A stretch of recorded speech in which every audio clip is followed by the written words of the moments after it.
करता था। ये हौज बनाया हुआ ये है कुआं है, इसके अंदर पाइपलाइन वगैरह डली हुई है। आप देख सकते हो कितना प्राचीन। ये देखो दोस्तों, ये एक छोटा सा लग रहा है ना कुआं है, ये कुआं टाइप का, लेकिन है तो पुराने ज़माने की किस तरह इसको बनाया गया आप इमेजिन करके देखिएगा दोस्तों। अभी ये है अंदर का। नमस्कार दोस्तों, स्वागत है आप सभी का एक और नए वीडियो के साथ में। दोस्तों अभी मैं आया हुआ हूँ आगरा की एक और ऐतिहासिक इमारत जिसे बोला जाता आगरा का छोटा ताज, यानी कि बेबी ऑफ ताज जिसे बोलते हैं, एतमादुल्ला। जैसे कि आप मेरे पीछे देख सकते हो, यहाँ पर लिखा हुआ है एतमादुल्ला। यही हिस्टोरिकल पैलेस है जो मैं आप लोगों को लिए दिखाने के लिए लेकर आऊँ। चलते हैं, मिलते हैं आगे वीडियो के अंदर। ये है दोस्तों एतमादुल्ला का मेन एंट्रेंस गेट, और जैसा कि आप सामने देख सकते हो मेरे, ये है अंदर जाने के लिए रास्ता, और सामने पेयजल की निःशुल्क सुविधा उपलब्ध दे रखी है। यहाँ पर आप फ्रेश वाटर, ठंडा पानी पी सकते हैं। और ये है मेन एंट्रेंस गेट। अब अंदर चलते हैं अंदर की तरफ, और अंदर की तरफ देखते हैं। तो दोस्तों अंदर एंटर करते ही अपन को ये सामने नजर आता है, सामने टिकट काउंटर है। मैं आपको दिखा देता हूँ टिकट काउंटर कितने का इसमें भुगतान किया जा रहा है। शुल्क 25 रुपये भुगतान करने में वीडियोग्राफी की जाएगी, और यहाँ पर देखो वीडियोग्राफी के 25 रुपये अलग से लगेंगे। ये पूरी टिकट की सारी इन्फॉर्मेशन आपको दे रखी है। ये है टिकट काउंटर दोस्तों, आप देख लो एक बार, यहाँ पे रेट वगैरह लिखी हुई है।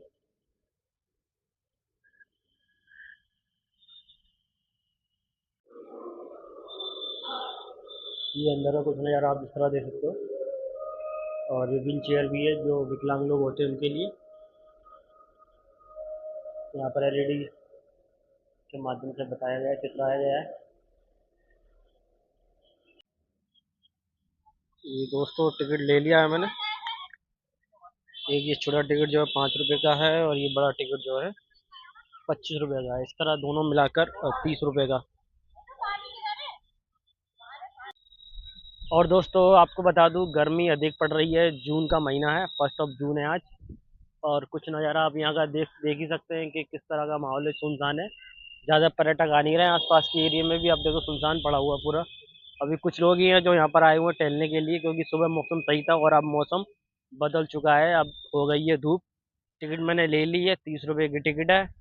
अंदर चलते हैं, आपको अंदर से व्यू दिखाते हैं, और यहाँ से आप देखना चालू कर दो। क्या खूबसूरत नज़ारा है। यह एतमादुल्ला जिसे बोला जाता है baby Taj, same to same Taj Mahal की तरह ही आपको अंदर से जाने के बाद प्रतीत नज़र आता है। चलिए चलते हैं अंदर की तरफ और देखते हैं अंदर का नज़ारा। वहाँ सामने देखो वो पीने के लिए पानी की सुविधा उपलब्ध है, और यहाँ देखो शौचालय की भी सुविधा उपलब्ध है। सामने शौचालय लिखा हुआ है यहाँ पर। और यहाँ से कुछ इस तरह नजर आता हुआ ये है बेबी ऑफ ताज। यहाँ पर एतमादुल्ला के बारे में सारी जानकारी दी हुई है, इस स्तंभ पर लिखी हुई है, इस शिला पर लिखी हुई है। ये अंग्रेजी में है, और ये कुछ और है, ये पता नहीं किस भाषा है, क्या चीज़ है, ये समझ नहीं आ रहा। और स्मारक परिसर में अंदर ये सारी चीज़ें प्रतिबंध है, आप पोज करके एक बार देख लेना। और यहाँ पर हिंदी में लिखा हुआ है, वहाँ अंग्रेजी में था, यहाँ पर आपको हिंदी में मिल जाएगा पूरी जानकारी आपको। और रहमतुल्लाह के बारे में पूरी हिस्ट्री यहाँ पर इस पर लिखी हुई है पत्थर पर, आप इसको पोज करके भी देख सकते हैं। और यहाँ पर जो लोग बैठे हैं उन्होंने टिकट वगैरह चेक कर लिया, आधा टिकट मुझे दे दिया, आधा उन्होंने अपने पास रख लिया। अंदर का व्यू आपको कुछ इस तरह नज़र आने वाला है, आप देख सकते हो। एक बार मैं आपको अंदर का व्यू दिखा दूँ एक बार। ये अंदर के जाने के बाद का नज़ारा अंदर की तरफ। और यहाँ शिशु देखभाल के लिए अलग से बनाया हुआ है, यहाँ जो बच्चे वगैरह होते हैं दूध पी सकते हैं। और ये एक बार व्यू देख लीजिए आप यहाँ का। ये है ताज ऑफ बेबी, बराबर में दोनों तरफ गार्डन भी है, इधर भी गार्डन है, इधर भी गार्डन है। तो ये कुछ इस तरह बनाया हुआ है यहाँ का बेबी ऑफ ताज।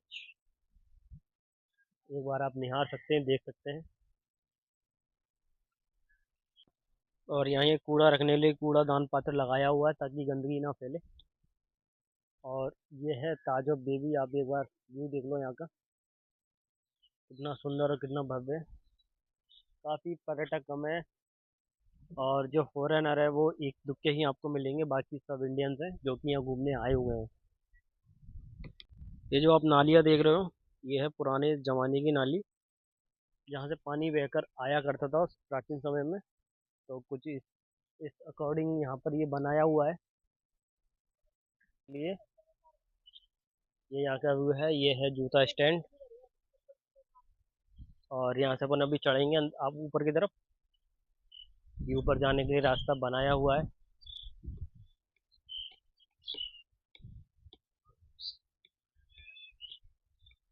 ऊपर चढ़ते ही आपको एक हौज नज़र आ जाएगा, जो कि फाउंटेन लगा हुआ है। पहले प्राचीन समय में पानी आया करता था। ये फाउंटेन है, आप फाउंटेन देख सकते हो कि यहाँ पर ये फाउंटेन किस तरह बना है। और सामने अंग्रेज लोग हैं जो कि अपना कुछ करते हुए नजर आ रहे होंगे। इस फाउंटेन का पानी जो आप देख रहे हो, यहाँ से नीचे ये आप देख रहे हो लकीर, यहाँ से बहकर ये आगे की तरफ नाली की तरफ बढ़ता जाता था। आज चारों तरफ फैल जाता था। ये प्राचीन समय की पद्धति थी। और भाई इस गर्मी के मौसम में किसी पर्यटक स्थल पर जाना पॉसिबल नहीं हो पाता, क्योंकि गर्मी इतनी ज़्यादा पड़ रही है ना। तो चलो अपन आ ही गए आप लोगों को दिखाने के लिए। और ये पूरा एरिया बसा हुआ है, यमुना किनारे पर है। आपको पता होगा कि जो प्राचीन राजा महाराजा हुआ करते थे, वो अपनी ऐतिहासिक इमारत जो बनाया करते थे, वो पानी के किनारे ही बनाया करते, ताकि उनको किसी भी तरह की समस्या का सामना ना करना पड़े, वो भी पानी की वजह से। ऐसे हो जाए आपको चारों तरफ एक तरफ ये है, एक उधर, दो तरफ फाउंटेन मिल जाएंगे, जो इसी रूप में मिलेंगे आपको। ये है फाउंटेन, आप देख सकते हो सामने। ये नज़ारा कुछ इस तरह आपको नजर आने वाला है। ऐसे ही एक दो तीन तीन गेट आपको यहाँ पर मिल जाएंगे। ये भाई आप लोगों को वीडियो अच्छी लग रही हो, वीडियो को लाइक शेयर जरूर कमेंट जरूर करें दोस्तों। बताएं कि आपको आगरे का ये बेबी ऑफ ताज कैसा नज़र आ रहा है। अब जब अंदर अंदर की तरफ चलेंगे और अंदर का नज़ारा भी देखेंगे। अभी तो मैं आपको केवल बाहर बाहर से दिखा रहा हूँ ये। तो कुछ इस तरह नज़र आता हुआ ताज ऑफ बेबी।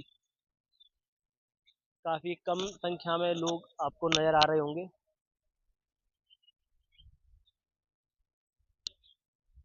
इस पूरे सर्कल में 3 फाउंटेन है जो मैंने देखे, 1 2 3।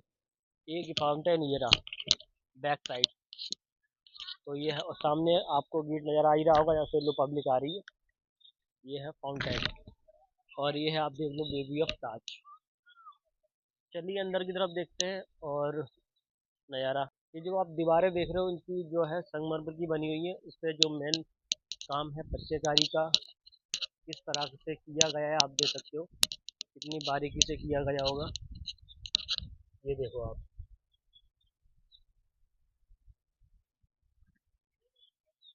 आप देख सकते हो।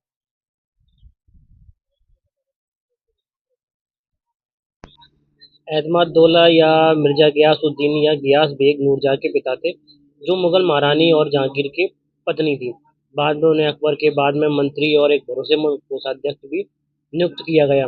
नूरजहाँ ने अपनी मृत्यु के बाद में उन्हें श्रद्धांजलि देने के लिए यह मकबरे का निर्माण करवाया। एतमाद-दौला का मकबरा संगमरमर में बने चांदी के गहनों के डिब्बे जैसा दिखाई देता है।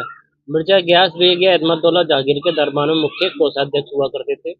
उनकी बेटी नूरजहाँ के जहांगीर से विवाह करने के बाद में मिर्जा गयास बेग को जहांगीर के साम्राज्य का मुख्य कोषाध्यक्ष बनाया गया था। नूरजहाँ ने अपने इर्द गिर्द पुरुषों का एक समूह विकसित कर लिया था। उसने दरबार में जिम्मेदारी संभाली थी। वफादार पुरुषों के नेटवर्क ने सब प्रशासनिक मामलों में उसकी स्थिति को मजबूत करने में मदद की थी। नूरजहाँ ने वृद्ध राजा के नशे और फिजूल खर्ची का फायदा उठाया और वह धीरे धीरे और अधिक शक्तिशाली हो गई। मिर्जा गयास बेग के कोषाध्यक्ष के रूप में नूरजहाँ जुंटा में महत्वपूर्ण भूमिका निभाई। मिर्जा गयास बेग एक गरीब व्यक्ति थे जो फारस में रहते थे। वे अकबर के दरबार में विश्वसनीय कोषाध्यक्ष थे। वह जहांगीर के शासनकाल के दौरान मुख्यमंत्री बने। इन्हें एतमाद-दौला या राज्य का स्तंभ की उपाधि भी दी गई थी। उनकी बेटी मेहरुन्निसा एक बेमिसाल खूबसूरत लड़की थी। बाद में उन्हें नूरजहाँ के नाम से जाना जाने लगा। मुगल बादशाह जहांगीर उनकी खूबसूरती का दीवाना हो गया। नूरजहाँ ने अपने पिता के सहयोग से जहांगीर के दरबार में महत्वपूर्ण भूमिका निभाई थी। जब 1622 में अहमदुल्लाह की मृत्यु हो गई तो नूरजहाँ ने अपने पिता की याद में एक मकबरा बनवाने का फैसला किया। अहमदुल्लाह को एक मकबरे में दफनाया गया जो एक गहनों के डिब्बे जैसा दिखाई देता है और एक बगीचे में स्थापित है। यमुना नदी के तट पर स्थित यह शांत बगीचे बाद में बड़े पैमाने पर बनाए गए ताजमहल का एक अद्भुत माना जाता है। अब दोस्तों बात कर लेते हैं इसके वास्तुकला की। तो सबसे पहले हम जानते हैं कि मकबरे में जो अपने आप में इस क्षेत्र की वास्तुकला का सबसे बेहतरीन उदाहरण है। कहा जाता है कि ताजमहल की वास्तुकला के पीछे सबसे महत्वपूर्ण प्रभावों से ये एक रहा है। एतमादुल्ला का मकबरा एक विशिष्ट प्रकार की मकबरा वास्तुकला का सबसे बेहतरीन उदाहरण है, जिसे गार्डन में मकबरा कहा जाता है। निर्माण इस तरह से किया गया है कि मकबरे के बगीचे के बीचों बीच में स्थापित आभूषण पेटी जैसा दिखाई देता है। शांत और हरा भरा बगीचा जहाँ मकबरा बनाया गया है, यमुना नदी के तट पर स्थित है। संपूर्ण भारत में पूरी तरह से सफेद संगमरमर से निर्मित पहला मकबरा होने के लिए प्रसिद्ध एतमादुल्ला का मकबरा ऐतिहासिक शहर आगरा आने वाले सभी आगंतुकों के लिए अवश्य देखने योग्य है। इस्लामी वास्तुकला का एक आदर्श उदाहरण मकबरे की विशेषता धनुषाकार प्रवेश द्वार, अष्टकोणीय आकार के टावर या मीनारें, हालांकि इसके साथ ही स्थापनीय का एक प्रभाव भी देखा जाता है, जो गुंबद की अनुपस्थिति और इस इमारत के शीर्ष पर एक बंद कियोस्क की उपस्थिति के साथ साथ चार मीनारों के ऊपर उचित गुंबदों के बजाय छतरियों के उपयोग में प्रकट होता है, जो वास्तुकला की इस्लामी शैली को अधिक प्रतिबिंबित करता है।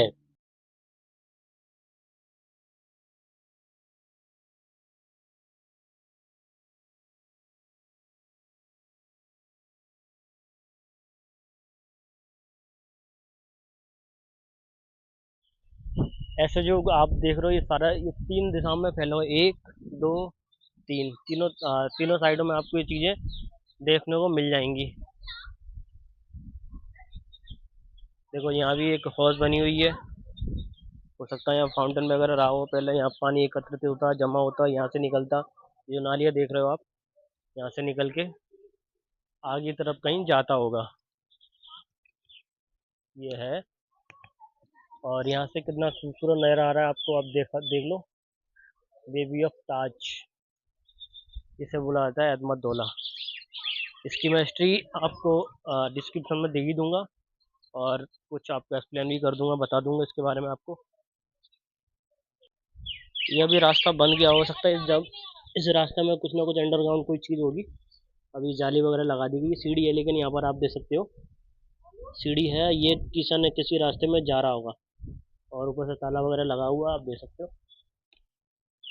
ऐसा ही मैं आपको आगे की तरफ दिखा देता हूँ, आगे भी कुछ ऐसा ही नज़र आएगा।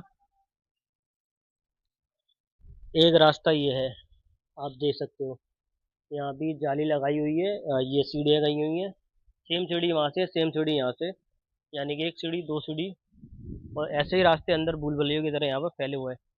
और सामने आप देख सकते हो पीछे इसके बैकबोर्ड में यमुना नदी बह रही है, सामने पुल नजर आता हुआ आपको दिखाई देगा, ये है पुल। और सामने पीछे की तरफ आगरा शहर, ये यहाँ का व्यू है भाई, आप एक बार देख लो। वीडियो अच्छी लग रही है तो वीडियो को लाइक शेयर कमेंट जरूर करें दोस्तों, क्योंकि ऐसी वीडियो मैं आपकी लाता रहूँगा, हिस्टोरिकल पैलेस, मंदिरों से रिलेटेड और भी कई सारी खूबसूरत खूबसूरत वीडियो के साथ में। तो ये नज़ारा एतमादुल्ला का है ना दोस्तों। ये रेलिंग जो सामने देख रहे हो रेलिंग लगा दी गई है, क्योंकि यहाँ पर बच्चे वगैरह तो मचाया करते थे, तो पीछे नदी है, गिर जाने का डर रहता था, इस वजह से ये पूरी रेलिंग यहाँ पर लगा दी गई है।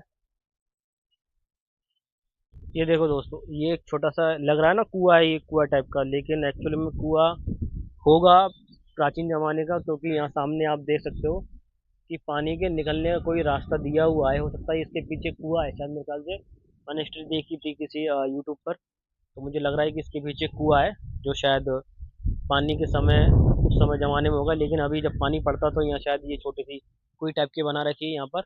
और यहाँ से देखो ये जो है ना, ये नालियों का पानी सारा गड्ढा इकट्ठा होकर यहीं पर जमा होता है, आप देख लो एक बार ये नज़ारा यहाँ का, ये इस तरह से है दोस्तों। वो स्थान जहाँ मैं बताना चाह रहा था आपको, ये शायद एक कुआं है यहाँ पर, मैं जिसके बारे में बात कर रहा था।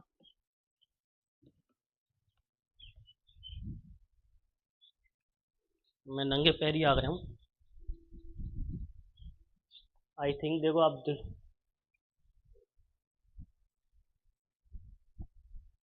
ये देखो दोस्तों, जिसके बारे में बात कर रहा था, ये वाकई में एक कुआं है जहाँ पानी जमा हुआ करता था।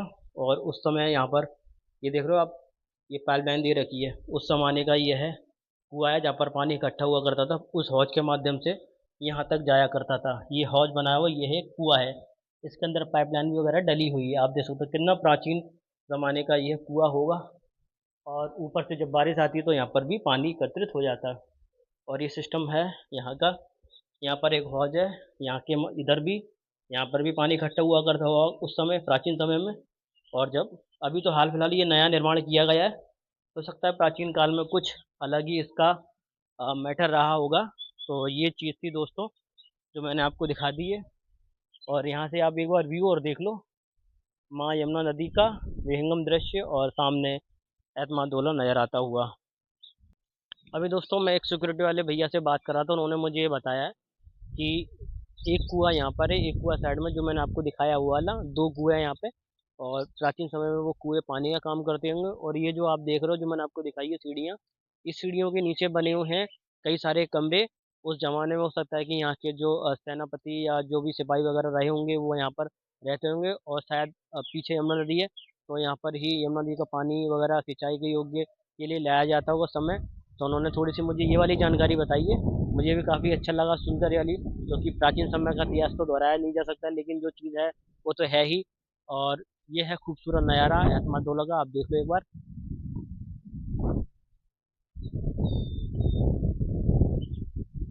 हालांकि अंदर कोई खास चीज़ नहीं है, केवल वही पच्चेकारी और जो भव्य तरीके से अलंकार किया गया जो सौंदर्य है वो अलग ही आपको मिल जाएगा यहाँ पर। और कई सारी मज़ारें वहाँ पर बनी हुई हैं, कब्रें बनी हुई हैं, जो कि नूरजहाँ और नूरजहाँ के पिताजी की थी शायद। इसीलिए यहाँ पर पर्यटक भी बहुत ही कम संख्या में आते हैं, क्योंकि जितना ज़्यादा पर्यटक जो ताजमहल देखने के लिए आते हैं शायद वो यहाँ पर नहीं आते, जिस तो इस वजह से थोड़ा सा सुनसान एरिया तो आपको नज़र आ जाएगा दोस्तों। और पब्लिक भी आप देख सकते हो, पर्यटक बहुत ही संख्या में कम है यहाँ पर।